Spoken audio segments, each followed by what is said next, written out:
Hello, so today's going to be a little bit of a high roll game. This is going to be a Zoe Ari reroll game. So Ari reroll is something that I wanted to try out, but it's more like, it's a little bit different because in this case, it starts off with upgraded champion. As you can see, I already have a Zoe too. It's just the portal. It just gives you this opening of the game. It just gives you a one cost upgraded, which is really nice. And then look at my shop. You can see that I instantly start the game off with 6 Zoes. So you can kind of see where this is going. Which is why it's a little bit of a high roll, but I still thought it was a fun game, and I can still talk about the line as well as talk about like the units in general. But looking at this opener, it's like, well, obviously I start with 6 Zoes. If I hit a couple more, then I'm Zoe 3 instantly, and I could just play and tempo that. We still have to see what augments we hit and then decide along the way. But this eventually ends up being a Ari reroll style game. Ari got reworked a lot, and she also got buffed in the last patch. So now she doesn't work the same way as like Ari reroll was like a couple months ago when the patch first released. But the line now got like a lot of like small reworks towards it, so there's a good chance that it's pretty viable or it's pretty good to play around. But typically the best thing that you can hit a lot of the times when you're playing around these units is 6 Scholar. Hitting a Scholar +1, like a Scholar emblem, is probably going to be your highest cap, so you shouldn't really think too much about like these other one cost reroll lines unless you really have like the Scholar to kind of cap your board out really high, in my opinion. So look at my items. I have a Nashor's Tooth. Nashor's Tooth is pretty good on the Zoe. And then we look and I hit Learning to Spell. So Learning to Spell is really strong. Ever since they did like the starting base buff to being 18 bonus ability power, it has been a very strong pick. Because I'm already starting the game off with a Zoe upgraded, I get a lot of value off of Learning to Spell. Learning to Spell is really good in certain lines such as mages, scholars, anything where you're playing like one cost units that will probably stay on your board for a while because it will make sure that they're relevant for the majority of the game. This Zoe is going to be earning AP starting this round. So by the time we get to like stage 4, stage 5, this one cost Zoe unit is going to scale accordingly because she's basically just going to be getting Learning to Spell value. And then by the time the Zoe isn't doing that much work, she'll either get the help from Learning to Spell or she will get the benefit of having like a high cost unit like a Ryze to help build your board around as well, which is really nice. So it's all Learning to Spell is really good. I'm kind of committed towards like the Zoe reroll line. Excuse me, still sick. If you're playing around Zoe reroll, typically you're playing around Scholar primarily. So I'm just going to go through some stats. I'm just going to explain to you like some of the things because like the opening isn't that interesting right now. It's just going to be a little bit of sacking and getting good item on carousel. If you look at Zoe 3 and you go traits, you'll see that with Scholar, typically you can play 4 Scholar, but the best thing is always 6 Scholar. 6 Scholar needs a Scholar +1, and the board is very strong. And then in terms of like bastions, a lot of times like 4 Bastion isn't that good. You're usually trying to play towards 6 Bastion if you can. But either way, these lines are all like sub 4.5 if you hit a Zoe 3, so you can kind of like consider them to be viable, so long as you have a really good spot for it. Something that really works out well though is if you have the RE3 as well. So RE3 really makes it a lot stronger. And RE, there's a lot of different items you can put on RE. Before, the old build was always a double adaptive helm on Ari, but now you typically just want to build her like with general mage items, like general like caster items. So a lot of times like blue buff and then AP is really nice. So blue buff and like a jewel gauntlet or a Rabadons is pretty good. When you're itemizing the Zoe, blue buff, Rabadons is really good. Nashor's Tooth is really good on Zoe. There's small sample sizes. Obviously, this is the B patch, so it is a little bit of a limited sample size. But something I remember from before is that Zoe really likes attack speed a lot of time. So things like Giant Slayer and Guardbreaker are pretty good on the Zoe. And then you can see here like attack speed and general items are also pretty good on Ari after her rework. But of course, we'll worry about Ari items later. Basically, the thought process that I have for this game is that I'm just going to play around some low-cost units. I'm probably going to hit Zoe 3 earliest because I'm starting the game off with 6 Zoes. But I'm probably going to want to, if I end up rolling for Zoe here, I'll probably just level and roll for Ari at the same time. So I'll probably play around level 6-ish just because I think that's a little bit more value to get the Ari 3. Zoe has like a very like she's very single target. I find that late game she falls off really hard. Even when Zoe was like super meta and everybody played this reroll line, I generally just didn't enjoy playing around Zoe. I found that like Zoe and Ari, just the way that they did their DPS, it was always very, very mid at best.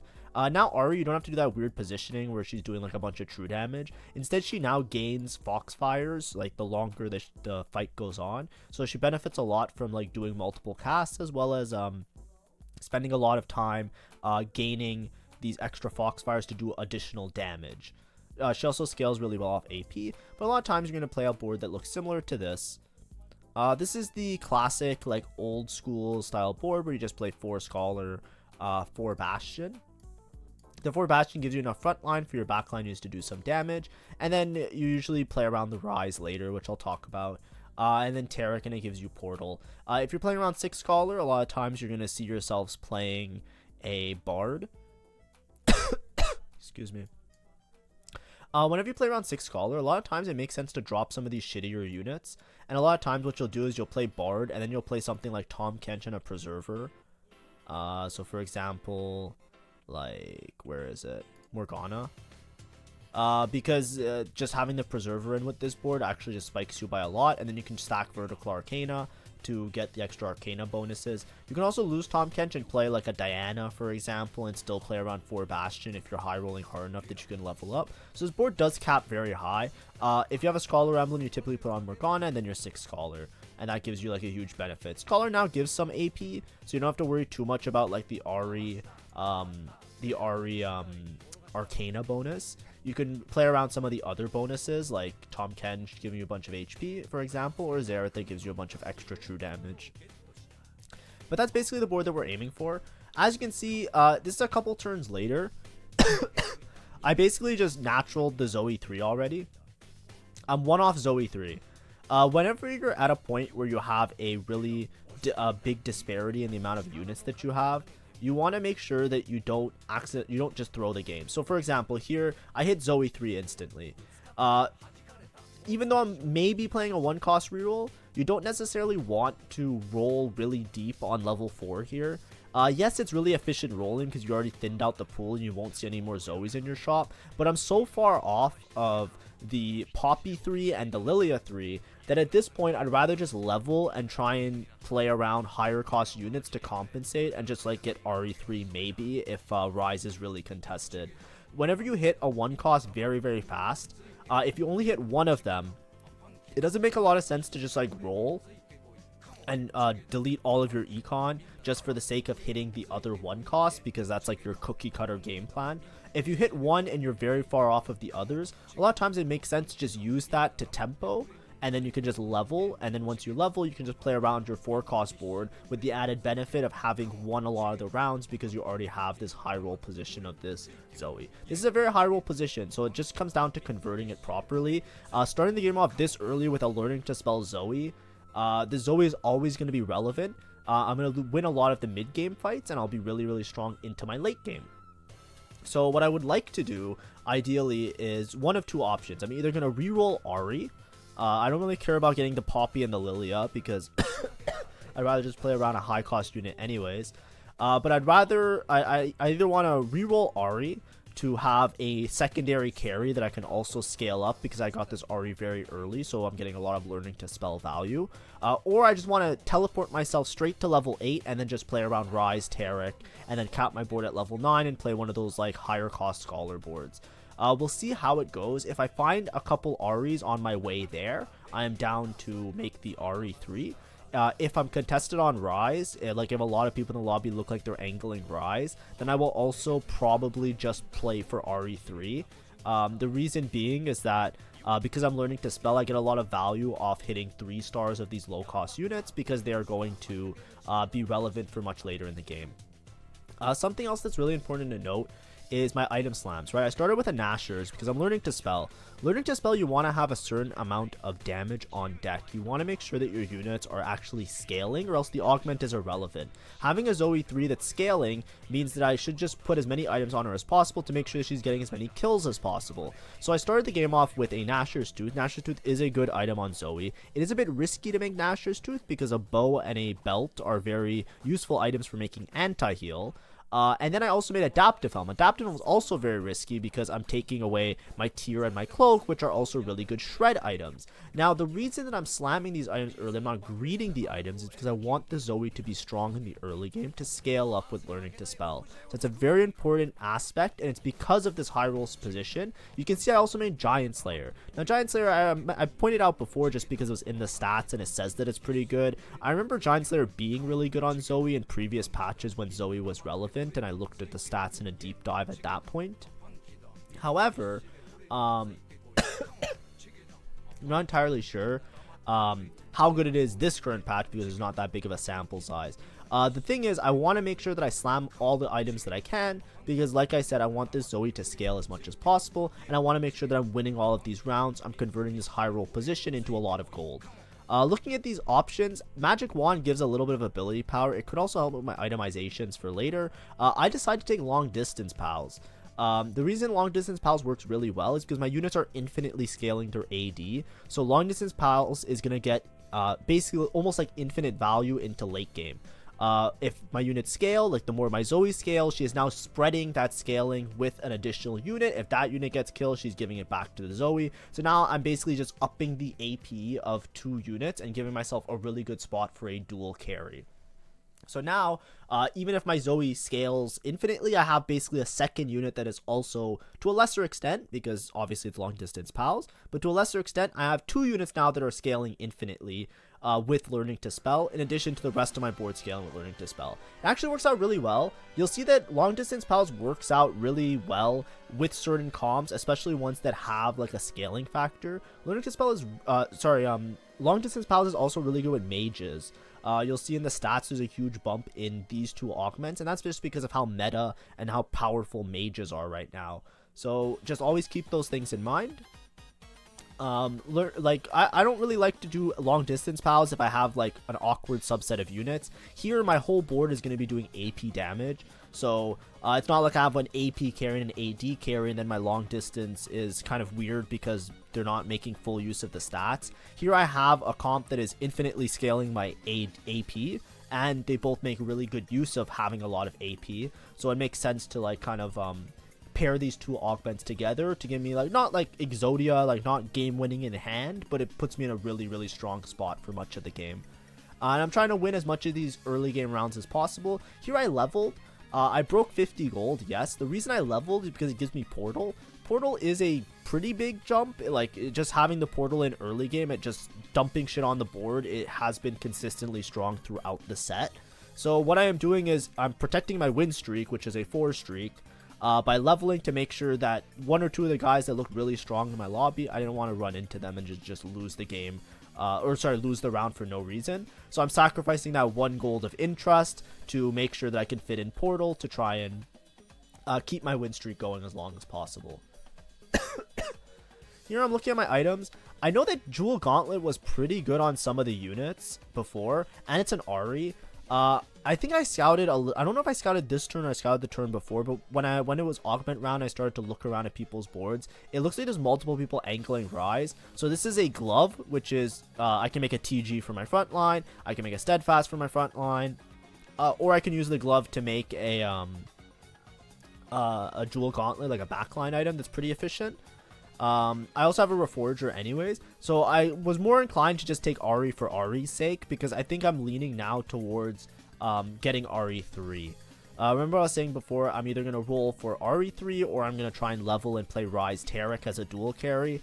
I think the safer play here is to just play Ari reroll from this spot, just because there are many other Ryze players in the lobby. I think there is at least 1 other Ryze player, and I think it might be a 3-way contest looking at how people are shaping out their boards. Ryze has gotten really popular, but I don't think it's because Ryze is very strong. Ryze is really strong in certain situations, like if you have a Portal emblem or you have a Scholar emblem, Ryze is broken. Especially with a Scholar emblem. It is one of the best comps in the game to play 6 Scholar Ryze. But if you don't have a Portal emblem or a Scholar emblem, I feel like just playing Ryze from like a 4 Scholar, 4 Bastion setup or a Scholar Arcana setup, like just like a normal Ryze setup without playing Vertical Portal or Vertical Scholar, is very weak. I find that it's like, you know, like B tier, maybe C tier at best. You lose out to a lot of different comps. The best part about Ryze is if you're uncontested. This is an example of one of the guys I said that I think is going to play Ryze. So if you look at his board's actually really interesting. I'm not sure how, I'm not sure why this guy did what he did. But basically, he took Pandora's items, and then he took Sugarcraft Crown, and then he waited for Pandora's to turn the Sugarcraft Crown into a Portal Crown, so they can play +2 Portal.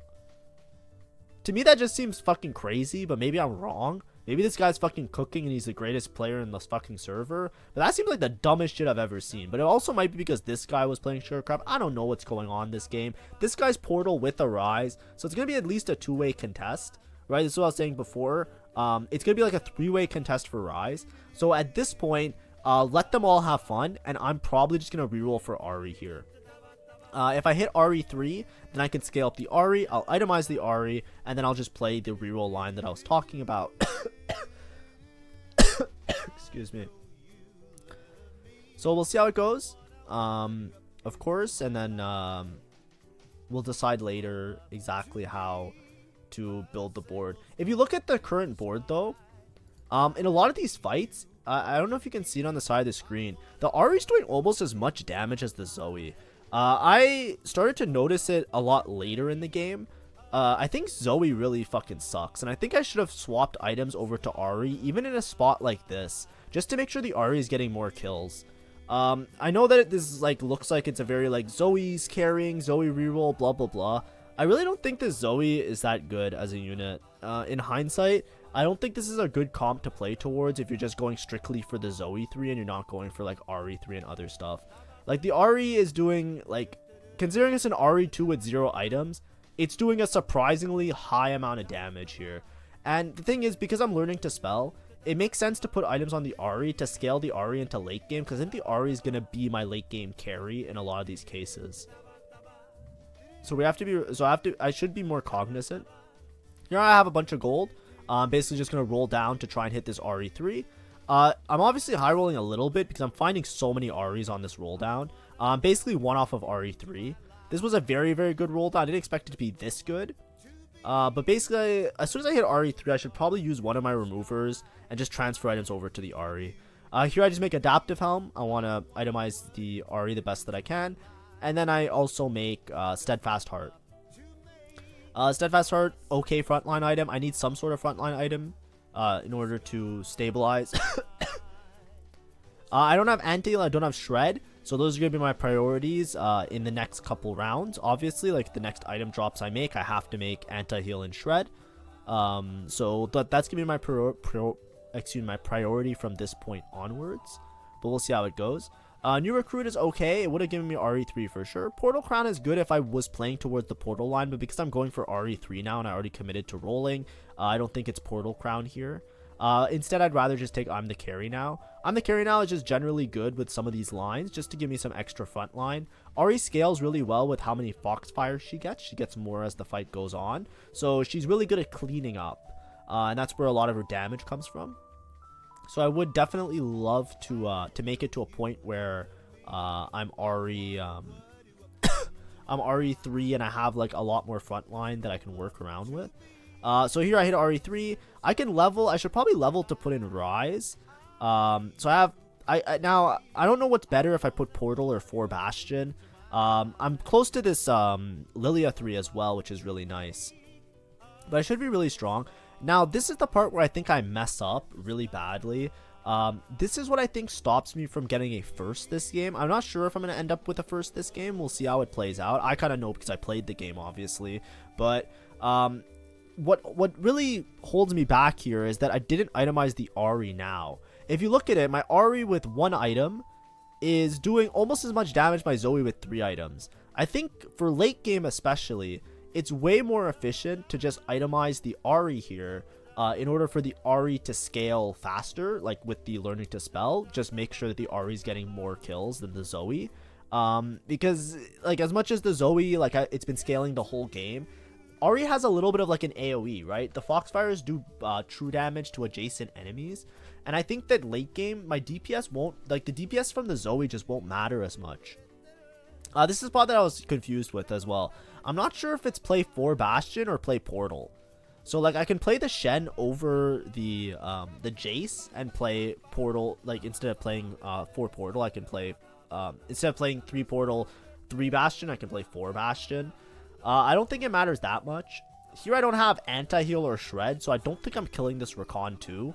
It's a Kalista game, so you know Kalista is still going to be really hard to deal with.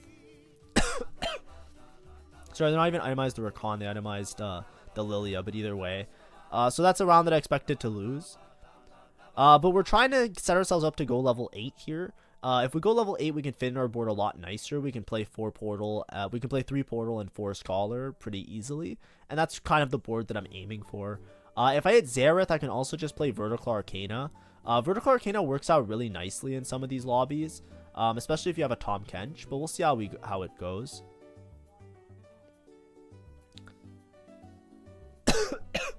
Yeah, I'm probably not hitting it, so I'll just take the tier just to try and itemize another, try and make another item for this Ahri eventually.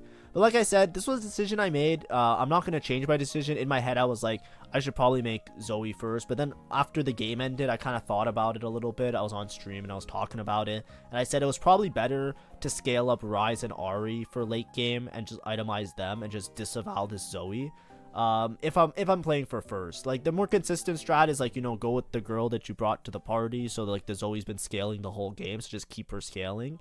But I think that it was the correct decision with RE3 to then just itemize and play towards the RE3. Here I'm not sure if I should do Ahri Arcana or if I should do the Hecarim Arcana. The reason is just that I already have so much AP from learning to spell that I feel like it's a little bit of diminishing returns to use the Ahri's Arcana buff, but I'm not entirely sure about it. As you can see, the Zoe is really attacking slow.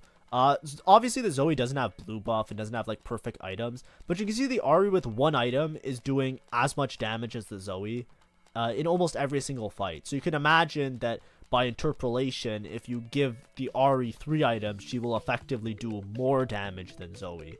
And that's usually how you should decide who to itemize. It's like whoever's doing the most damage, you kind of like, you know, feed the rich.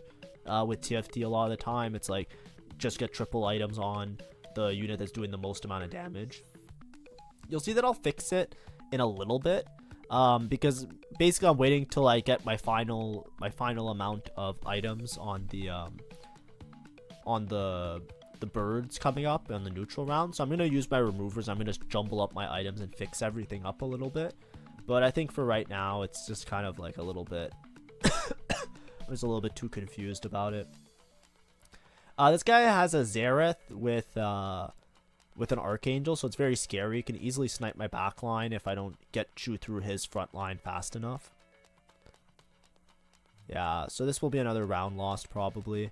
But if you look at this Ahri, see, like this is a direct situation. So I just lost this round. I don't think it's because of the Krug there. I think it's just like timing wise. This was like one of the closest battles that it could have been.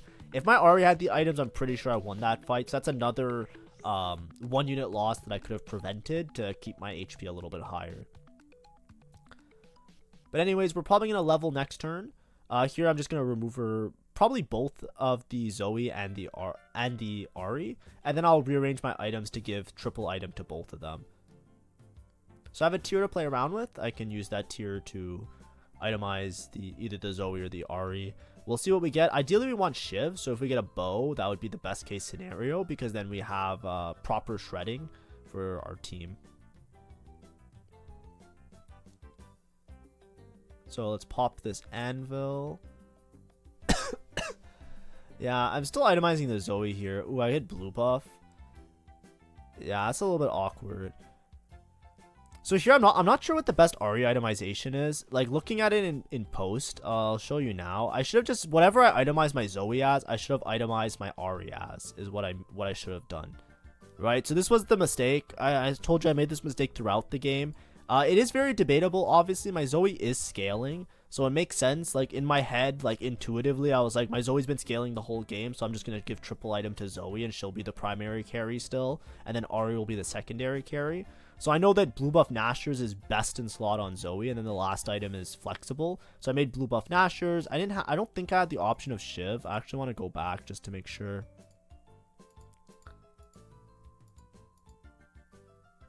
Yeah, there was no Shiv here, so I couldn't make Shred, and I couldn't make anti-heal, so I just decided to make blue buff. But the thing is, if you look at it now, after the Ahri changes, so I'm gonna go back to the stats. After the Ahri changes, all those items would have been really, really good on Ahri, right? If we go on Explorer and we go Ahri 3-star, and we go items, you'll see that she's really good with like Giant Slayer always has these awkward stats because it's a really efficient item to make. But you'll see that like Giant Slayer, Guard Breaker, blue buff is really good on her, right? Adaptive Helm is all right, but like if I was playing my items, I probably should have done like Giant Slayer with the like blue buff with something else on her, because she's probably gonna be my most damage towards the end of the game. So that was just a mistake on my part. I just wasn't identifying it properly while I was playing. It's something that I noticed afterwards, like after looking at parts of the VOD and thinking about it. I was like, oh yeah, I was very obviously itemized Ahri from the mid game into the late game. But that's just something you should know. You should always just really pay attention. I was just too focused on the actual game. I wasn't focused on like thinking about how to improve my spot more so than like being worried about converting my spot, if that makes sense. Like you see here, this is Ahri with 2 items is now doing more damage than the Zoe. Obviously the Zoe died first, but even if the Zoe didn't die, I still think she would have done more damage. So I should have put it on I should have put the Giant Slayer on the Ahri. Lilia 3 is cool, so now we just get like a little bit of extra AP because of the Arcana. I made it to level 8, so I'm going to roll pretty aggressively here. I'm looking for a Scholar, so I'm looking for a Bard, as well as the Taric and Ryze to set up my Taric Ryze setup.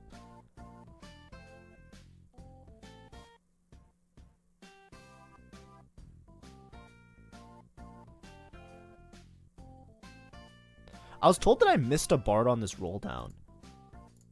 So I want to go back because I didn't see a Bard here. Like when I was streaming, I was told that I missed a Bard. So I'm going to watch this one more time. There's no Bard, right? No Bard? No Bard? Am I crazy? No Bard? No Bard? Oh, there's the Bard. Okay, I did miss him. I didn't have it in my team planner, so I just missed it. I even missed it the second time around. But yeah, I need to Bard for 4 Scholar would have been a big spike here. But yeah, that's my bad.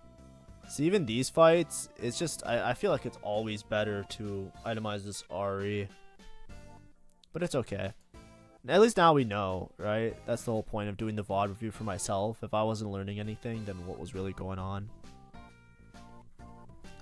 Like I said though, this was a very high roll game. I started the game off with the Zoe.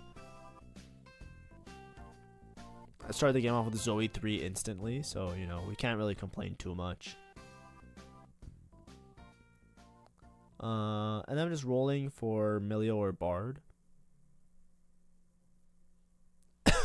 Oh I fucked up my LDP last turn, I didn't even notice. Oh, there we go, we found Bard. I think Bard's just better than Tahm Kench. Yeah, just get the Scholar in. The Scholar gives AP, so it's like almost as good as like the Arcana anyway, so it doesn't really matter.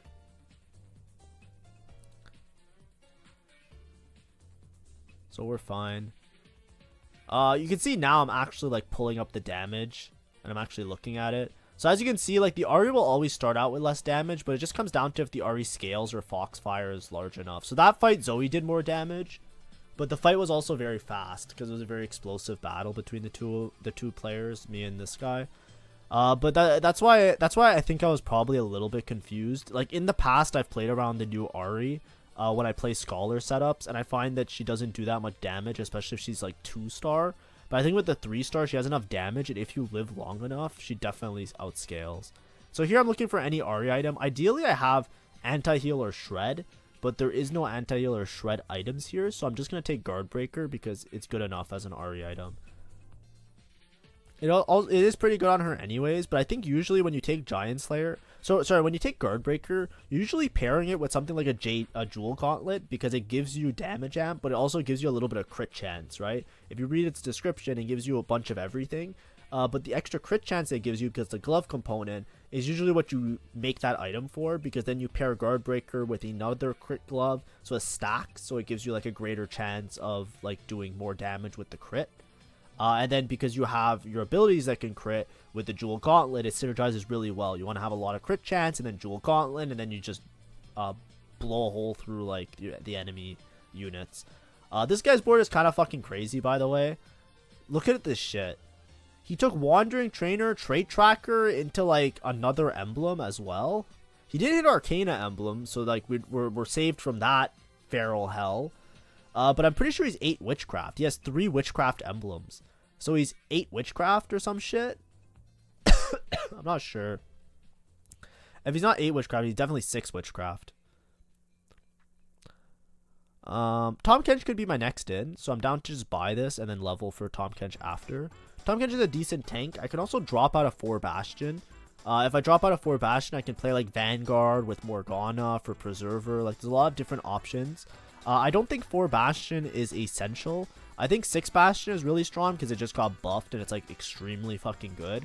But I think in most cases, I'd rather just like drop the Bastion and play like an extra unit. So here I get Arcana value, and Tom Kench I think is just a better... I think the value you get from Tom Kench as well as Tom Kench stun is more than I get from playing 4 Bastion, just having a little bit of extra armor on my Lilia.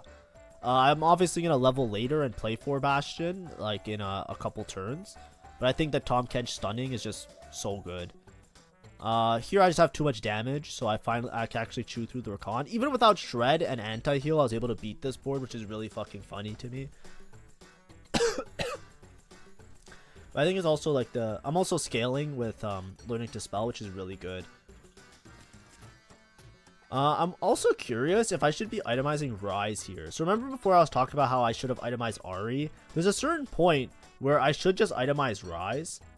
I should just put all the items on Ryze to get the Ryze a little bit of juice, because Ryze is probably going to do more damage with the AoE than the Zoe's going to do with the single target.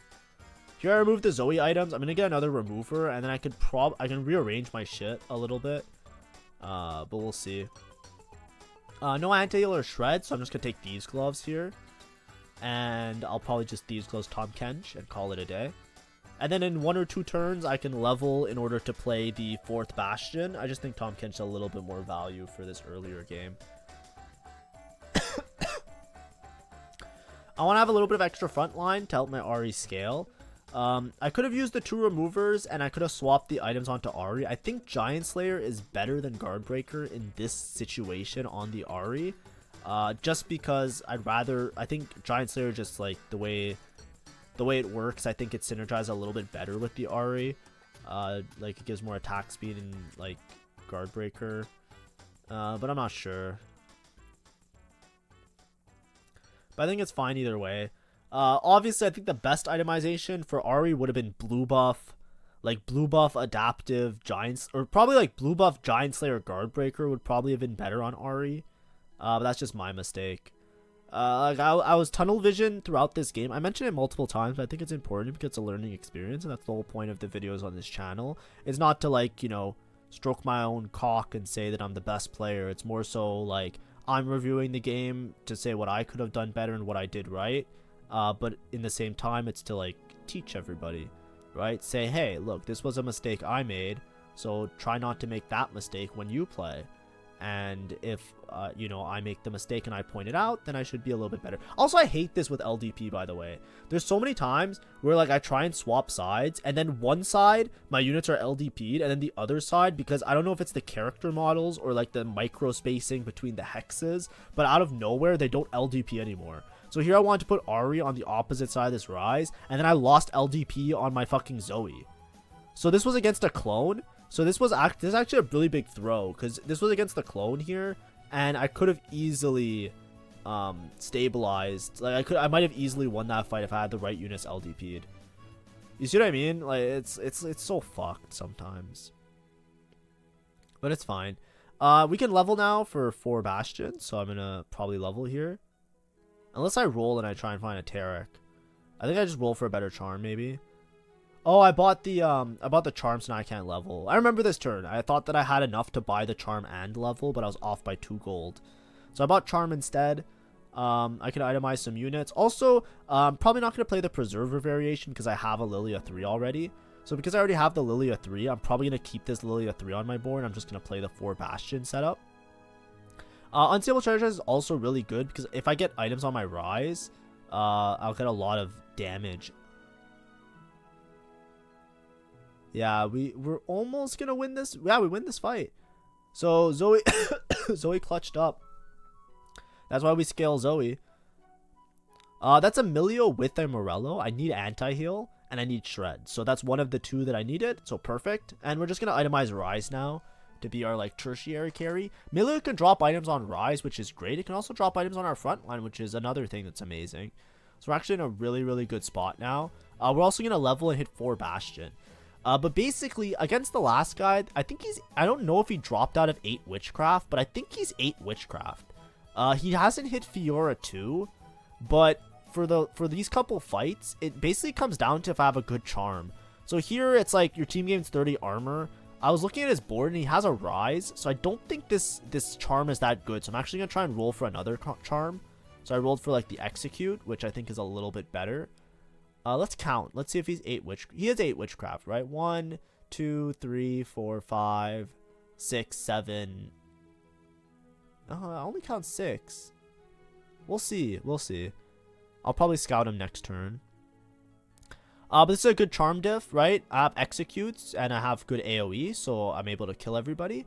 As you can see, the Ryze is doing almost as much damage as the Zoe. That's what I was saying before. I think that I really should have given up on the Zoe and itemized my other units. Yeah, he has 8 Witchcraft, right?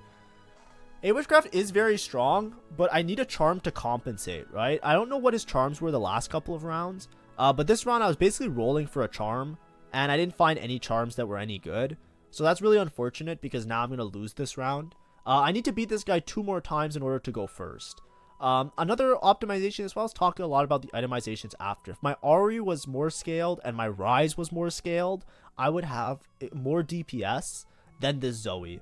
And I think that would benefit me a lot more. Right? I think if I scaled my Ryze and I scaled my my Ahri more in my mid game, I would have an easier time just chewing through some of these frontline units. Now this guy hit Fiora 2, so he's a lot stronger. He also has Morgana 2 with a Warrior Crest. It's not looking good for me, but if I hit some good charms, there's a good chance that I can still go first. We're trying to optimize it. Like I said, the mistakes that I made, they weren't that massive to this game. I was still quite proud of the game that I played. I feel like I converted a position that maybe I'm not 100% familiar with because I haven't played Ahri Reroll and top forward with it in a very long time. And I played around the Zoe and learning to spell. Basically, if you get handed a Zoe 3, you should basically go top 2. If you get handed a 3-star instantly and you're starting your game off like that, it feels really sad if you don't get a top 4. Here I want Shred. Perfect, we got Shiv. Support the summon the large golem is good enough as a charm. Just have like a really strong frontline unit. So I'm down to put that guy in. And then my dummy also upgrade a little bit. So there's a good chance, there's maybe a chance I can win this fight. I'm obviously playing 8 Witchcraft. I'm playing some guy who has some fucking Exodia ass board, right? He has triple spat augments and he has like 100 fucking spats, right? Like he's gonna have some crazy shit, right? It is what it is, but we're gonna try our best here to still try and play for the first. I think my positioning is bad. I'm on the same side as the Ryze. If my Ahri gets sniped, that's gonna be a really big issue for me. But this Fiora is just kind of deleting my whole front line with the Morgana. So we'll see. It's actually really close. Oh, it was very close. Yeah, I think if my Ahri was on the opposite side there and my Ahri gets one more cast off, I could have won that fight in particular. But like I said, I'm just going from charm to charm. So there's a good chance that I was bought for. There's a good chance I was top 2 and not playing for first anyways. But yeah, a couple small mistakes. Like I said, I should have basically, I can almost say that I should have my Zoe and my Ahri items swapped, right? My Ahri items aren't perfect. Double Adaptive Helm has good synergy, so it is pretty good on Ahri, but that's not like the best build for her anymore. I think blue buff is just better in general on her. You want her to cast a little bit more often. I think that I could have played around my items a little bit better to maybe get Shred or Anti-Heal a little bit earlier. But like I said, I'm playing against some fucking whack-ass board anyways. The guy has 100 fucking emblems. He has 3 Witchcraft emblems, and he has Witchcraft. He has like fucking 8 Witchcraft for free. So it's a very difficult board to beat. But I think if I honestly, because my game was so high roll, I still think it's a good learning experience. I should have scaled my Ryze and my Ahri more. I should have transferred items off the Zoe and onto the Ahri and the Ryze earlier. And I think that would have benefited me a lot more in the late game. If my Ryze was doing like, you know, 10 to 20% more damage and my Ahri was doing 10 to 20% more damage, I think that I would have maybe won. Maybe not that fight, but I would have won a couple other fights, have a little bit more HP to play around with, and then maybe convert that into a win. But either way, it's a top 2, and hopefully it was an enjoyable video, and hopefully that was fun for what it was. Thank you for watching, and have a great day.